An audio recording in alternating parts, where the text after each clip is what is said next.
Well, I have just finished testifying. I answered every one of their questions as fully as I could, based on what I knew, and what I knew is what I said in my statement this morning. I never met Jeffrey Epstein, never had any connection or communication with him. I knew Ghislaine Maxwell casually as an acquaintance. But whatever they asked me, I did my very best to respond.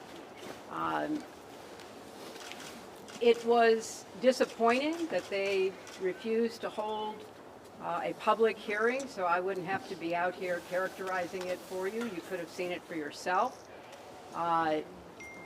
We had asked for that. We think it would have been better for the committee and its efforts to gather whatever information they are seeking. We had a bit of a challenge in the beginning because we had agreed upon rules based on the fact it was going to be a closed hearing at their demand, and one of the members violated that rule, which was very upsetting because it suggested that they might violate other of our agreements. So we had to cease the hearing for a period of time until we could get assurances that no rules would be broken going forward, and we returned to answer questions repetitively, literally over and over again. I don't know how many times I had to say I did not know Jeffrey Epstein.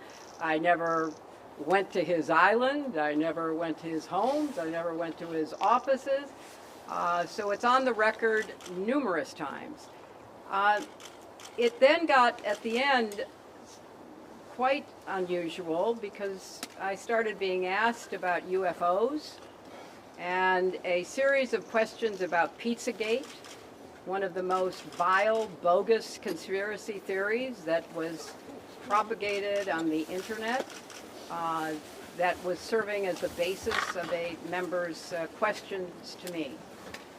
So I can only say that the best exchange that I had came at the very end, when, contrary to every other deposition they have taken, no Republican member asked any questions about Jeffrey Epstein or Ghislaine Maxwell to anyone else they have deposed.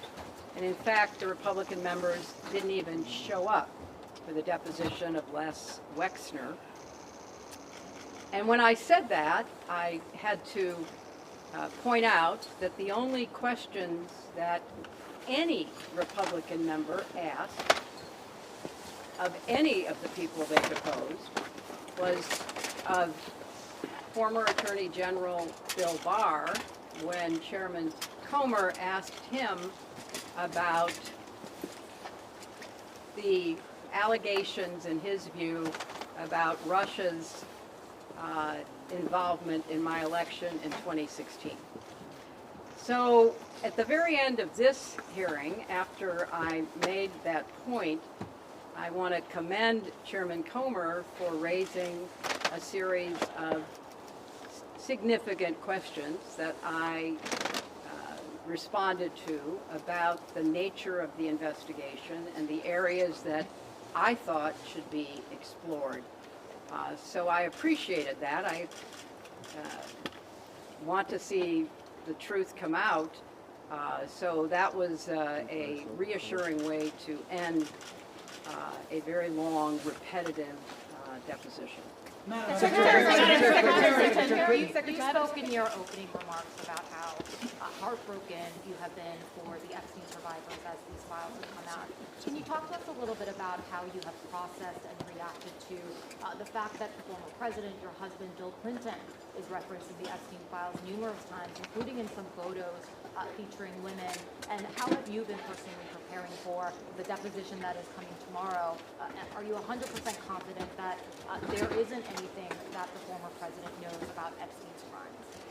I am, and I think the chronology of the connection that he had with Epstein ended several years before anything about Epstein's criminal activities came to light, and that he was charged and sadly given a sweetheart deal, which, as I said in my statement, had that not happened, perhaps his predatory behavior could have been stopped earlier. But I think it is fair to say that the vast majority of people who had contact with him before his criminal pleas in '08 were like most people. They did not know what he was doing. And I think that that is exactly what my husband will testify to tomorrow. Madam Secretary, do you believe this was a fair hearing, and do you still want to testify publicly, even though you gave this deposition? Well, I'm not going to do it again. You know, they had a chance to do it in public, and I wish they had done it in public. And I think they're making the wrong decision, avoiding doing it in public. I thought it was very repetitive. I thought that